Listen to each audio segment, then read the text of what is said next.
नमस्कार। करण वर्मा अनप्लग्ड में आपका एक बार फिर स्वागत है।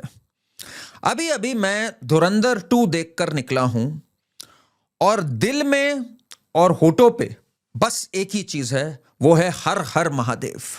जी हां, करीब 4 घंटे का जो ये रुद्र तांडव मैंने देखा है, excellence in direction, excellence in spirit, बस हर हर महादेव और भारत माता की जय। और मैं एक बात आपको गारंटी कर सकता हूं, इस फिल्म को देखने के बाद you will be proud of being an Indian, you will be proud of this film धुरंधर। और एक आत्म मंथन में भी आप जाएंगे कि कहां से हम शुरू हुए और कहां तक हम पहुंच गए। This film has just blown me and a heartfelt thank you to Aditya Dhar, because एक ऐसी फिल्म की जरूरत थी हमें।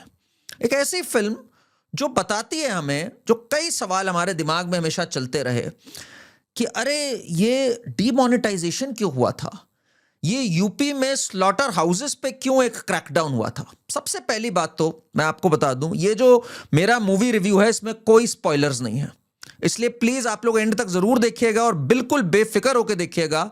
मैं पिक्चर में बिल्कुल भी स्पॉयलर्स नहीं दूंगा। मैं बस आपको यह बताऊंगा कि यह पिक्चर क्यों आपको देखनी चाहिए और इससे क्या हम सीख सकते हैं और किस तरह से पूरे ये जो लिबरल मंडली है इनका जो पूरा एक मेल्टडाउन हो रहा है, अभी कुछ मेल्टडाउन हम डिस्कस भी करेंगे, वो देखकर हमें कितना खुश होना चाहिए और शुक्रगुजार होना चाहिए कि आज भारत एक कितनी लंबी जर्नी चल चुका है। इनके प्रोपेगेंडा को भी बस्ट करेंगे, प्रोपेगेंडा धारी असली ये है, और इनके थोड़े मजे भी लेंगे। पर सबसे पहले इस फिल्म के बारे में, धुरंधर 1 ने अगर आपके अंदर की आत्मा को झकझोर दिया था कि अच्छा हमारे यहां से भी लोग घर में घुस के मार सकते हैं, तो यह फिल्म साफ कह देगी कि याचिका नहीं अब रण होगा, जीवन मरण या फिर अंत होगा। सिंपल सी बात है ये। रामधारी सिंह दिनकर की जो पंक्ति थी वो इसमें हमें दिखती है साफ तौर पे। और देखिए, हिंदू को इसमें जब दिखाया था ना प्रोमो में कि एक हिंदू बहुत डरपोक होता है, डरपोक नहीं होता पर सहिष्णु बहुत होता है, बहुत सहिष्णु होता है। बहुत देर तक, जैसे श्री कृष्ण ने शिशुपाल की 100 गालियों तक चुप रहे थे, पर उसके बाद जब उसने गाली दी थी तो उसका सर अलग कर दिया था सुदर्शन चक्र से। तो इस फिल्म में सुदर्शन चक्र चला है, और वैसे तो हमारा कवच भी सुदर्शन नाम से ही है। जो ऑपरेशन सिंदूर में जब हमने देखा था, जब इन्होंने जितने ड्रोन मारे हमने फोड़ करके इनको मारा था, इनके 9 एयरबेसेस और 11 टेरर साइट्स को धो करके मारा था, 20-0 धोया था पाकिस्तान को। पर इस फिल्म में अगर मैं बात करूं तो कई टॉपिक्स को छुआ है इस फिल्म ने। जैसे मैंने आपसे कहा कि अक्सर सवाल आते थे कि डीमोनेटाइजेशन क्यों हुई थी, बहुत अच्छे से इसको आंसर किया। ठीक है, ये पिक्चर फिक्शनल है बट एलिमेंट्स ऑफ रियलिटी हैं इसमें। क्यों उत्तर प्रदेश में जब योगी आदित्यनाथ सीएम बने तो सबसे पहले इलीगल स्लॉटर हाउसेस पर एक क्रैकडाउन हुआ था? क्यों हुआ था ऐसा? क्यों अक्सर कहा जाता है ये अर्बन नक्सल्स जो होते हैं, जो ये एनजीओज और ये सब होते हैं, इनसे क्या क्या एजेंडा पुश होते हैं, इनका क्या मतलब होता है? क्या था ये रेड कॉरिडोर पूरा, जो आज हम सोचते हैं कि रेड कॉरिडोर लगभग खत्म पर है। ये चिल्लाते थे पशुपति से तिरुपति तक, आज समाप्त होकर के चंद डिस्ट्रिक्ट्स तक रह गए हैं। ये इन सबका मतलब क्या था? ये जब ब्रेकिंग इंडिया फोर्सेस की हम बात करते हैं, जिसको कई लोग कह देते हैं अरे ये सब तो राइट विंग वाले बोलते हैं, ये तो इकोसिस्टम वाले बोलते हैं ना, इसका कुछ मतलब था। और आज जब हम यहां तक पहुंच गए हैं, इतना लंबा सफर तय कर लिया, तो बड़ी खुशी होती है देख करके। और साथ में ये फिल्म उन बलिदानों को भी नमन है जिन्होंने अपने घरों को छोड़ दिया, अपने जीवन को छोड़ दिया और 24 घंटे एक फितूर में लगे हुए हैं किस तरह से भारत मां की रक्षा कर सकें। आज हम और आप जब सो रहे हैं चैन से, वो एक तो जो फौजी होता है जो बॉर्डर पे हमारे लिए रक्षा कर रहे हैं, एक तो वो होते हैं, एक ऐसे सीक्रेट एजेंट्स होते हैं कई जो कि एनिमी कैंप्स में इन्फिल्ट्रेट भी करते हैं, जो दिन रात सुबह शाम अपनी जान पे खेल कर लगे रहते हैं कि कैसे हमारे तक वो इंफॉर्मेशन पहुंचे और हम सुरक्षित रह सकें। उनको तो कई बार परमवीर चक्र भी नहीं मिलते, उनको माना भी नहीं जाता, नेमलेस फेसलेस लोग होते हैं ये पिक्चर उन सबको एक नमन है। अगर मैं टेक्निकल क्वालिटी की बात करूं, इट इज अ मास्टरपीस। मतलब जो डिस्ट्रक्शन दिखाया है, जो इसके अंदर सिनेमैटिक जीनियस है ऑफ आदित्य धर, the screen play, tight screen play and अलग अलग पॉलिटिकल थीम्स को उन्होंने छुआ है।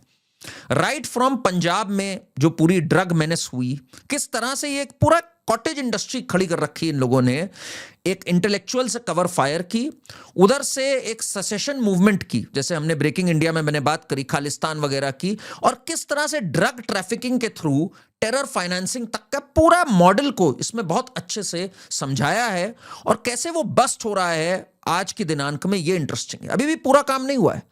याद हमें रखना चाहिए कि आज भी हमारे जो 2 बॉर्डर राज्य हैं, चाहे वो बंगाल हो चाहे वो पंजाब हो, वहां कैसी सरकारें बैठी हुई हैं आज भी वहां भगवंत मान की सरकार बैठी हुई है आपकी, और उधर ममता बनर्जी की सरकार बैठी हुई है। ये हमें पता होना चाहिए कितनी बड़ी थ्रेट्स आज भी हैं, despite the best efforts of the border security forces, आज भी कितनी बड़ी थ्रेट्स हैं ये।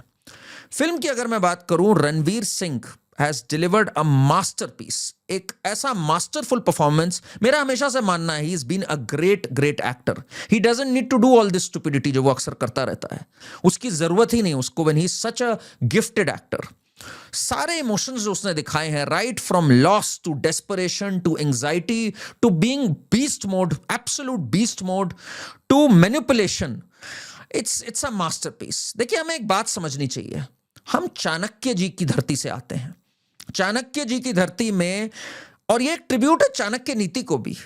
हमें कभी नहीं सिखाया था कि बाएं गाल पे जब एक थप्पड़ खाओ तो अपना दायां गाल आगे कर दो, ना, हम वहां से बिल्कुल भी नहीं आते। अहिंसा एक फेल्ड कॉन्सेप्ट है, वो हमारा बिल्कुल भी नहीं था। हमारे में सदा से एक छात्र भाव रहा है। और मैं चाणक्य जी की जब बात करूं, कुछ प्रिंसिपल्स हैं उनके, मैं आपके साथ वो शेयर भी करना चाहता हूं, और मैं चाहता हूं जरा जब आप ये फिल्म देखें तो देखें किस खूबसूरती से इन प्रिंसिपल्स को यूज किया गया है उसके अंदर। देखिए, चाणक्य नीति में ना, अर्थशास्त्र में, और मेरे हिसाब से अर्थशास्त्र जरूर पढ़ना चाहिए सबको, तो उसमें दुश्मनों को बांटने के लिए कई नीतियों की बात हुई है। जैसे सबसे पहले है भेद, जिसको हम कहते हैं सब्टरफ्यूज एंड आइसोलेशन। इसमें क्या क्या तरीके होते हैं? आइसोलेटिंग द लीडर, कैसे एक लीडर को आइसोलेट करो, जो हमने देखा धुरंधर 1 में भी और धुरंधर 2 में हम आगे देखेंगे उसको। फिर causing डिसेंशन, spreading rumours and miss information. वो र्यूमर और मिस इन्फॉर्मेशन ही नहीं थी ना जिससे द्रोणाचार्य की डेथ हो गई थी। अश्वत्थामा मारा गया, क्या था वो? ये तो कृष्ण जी ने कब हमें बता दिया था। हमने असल में ढंग से ना महाभारत पढ़ी तो सीखी नहीं उससे, और ना हमने चाणक्य जी से सीखा। हम लग गए गांधी जी से सीखने की भाई बाएं गाल पे थप्पड़ पड़ा, दायां गाल आगे कर दो, अहिंसा परमो धर्म। अहिंसा परमो धर्म नहीं है। इस पिक्चर का जो मेन मोटो है वो है बलिदान परमो धर्म। जी हां, अगर कोई एक्चुअल में इसका मैसेज है, दैट इज बलिदान परमो धर्म। हमारी सेना का मैसेज है सेवा परमो धर्म। कहीं नहीं बोला गया कि अहिंसा ही है सब कुछ, बस और कुछ नहीं है। पर गांधी जी ने ये चिपका दिया और हम लोग भी मान गए भाई ये बात को। भेद के सिवाय अगर मैं बात करूं चाणक्य जी की, तो इनका एक बहुत बड़ा एक मंथन है, बहुत बड़ा चाणक्य जी का मंडल, जिसको कि आपको जान के वो होगी कि रिसर्च जर्नल ऑफ ह्यूमैनिटीज और सोशल साइंसेज में कई जगहों पे इस पे छपता है। इस पे बाहर के लोग अध्ययन करते हैं, हम तो नहीं करते अध्ययन। इसमें बताया how to exploit conflicts, strategic alliances. आज क्या हुआ है बलूचिस्तान का? बलूचीज अलग होना चाहते हैं ना पाकिस्तान से।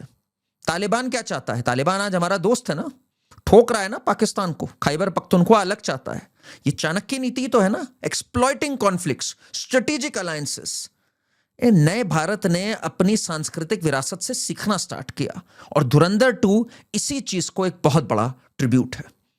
और तो और द 4-fold स्ट्रेटेजी, ये तो हम सुनते आए हैं पर इस पे कभी अमल नहीं किया। साम दाम दंड भेद। जी हां, साम इज डिप्लोमेसी। अजीत दोवल की जो डिप्लोमेसी रही है कि कैसे एनिमी कैंप में घुसना है, कैसे नेगोशिएट करना है, कहां पर तलवार का इस्तेमाल करना है और कहां पे कलम का इस्तेमाल करना है, कहां पे वाड़ी का इस्तेमाल करना है। It's a master class. दाम, भाई ब्राइब और अल्योरमेंट भी करना होता है, ठीक है ना। ऐसे कोई दूध के धुले हुए अगर आप चलोगे आगे, तो चाणक्य जी ने कहा है ना, सीधे पेड़ सबसे पहले काटे जाते हैं। तो हम वो देश कभी भी नहीं रहे हैं। भेद, कैसे आपस में लड़ाया जाता है। और दंड, फिर तो भाई अंत में तो छात्र भाव तो है ही है। जो श्री कृष्ण ने अर्जुन से कहा था उठो और लड़ो, तो वो लड़ने का भाव। जय हिंद, जय भारत।